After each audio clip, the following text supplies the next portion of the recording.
Menopause, the iron levels of women decline during menstruation.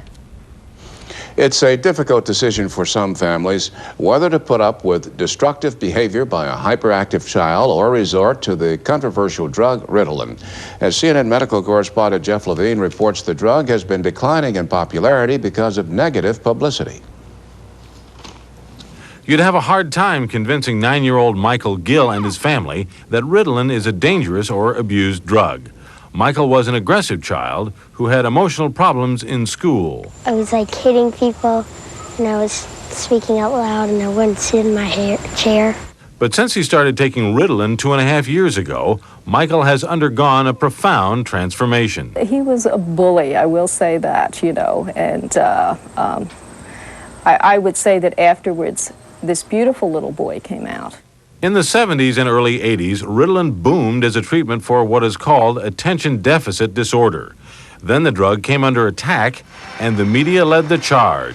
We're about to discuss the drug Ritalin, a very controversial drug that's being prescribed for hyperactive children. Ritalin's detractors claim the drug is being used to control unruly children and leaves them addicted or even suicidal. As a society, we've come to a point where a large portion of the medical profession thinks it's okay to drug children so they'll do better in school. To me, that's horrifying. Attorney John Cole found out about Ritalin on a TV show, then began a highly publicized legal crusade against schools in Baltimore County, Maryland. I have no qualms about working with the media. Media uses me, I use the media. Cole never won in court, but he did manage to get the Baltimore County schools to adopt an anti-Ritalin policy.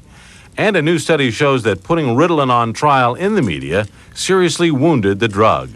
As negative publicity reached its peak, Ritalin use declined 60% in Baltimore schools, 39% in the county, and 13% nationwide. It was a media blitz supported by the Church of Scientology for the most part. It got big news and a big spread. Parents were intimidated, the professionals were intimidated by a threatened lawsuit, and it had its impact. Safer, a psychiatrist, insists there's no scientific evidence to back up the claim that Ritalin is a risky drug. He notes the publicity had little impact on those already taking Ritalin, but that many other children may not get the benefit of a useful drug. I think that it would be detrimental to Michael not to have the kind of medication that he needs to concentrate. The Ritalin study also raises the question of how to cover medical news stories responsibly. The answer, suggests the authors, is look for the science behind the hype.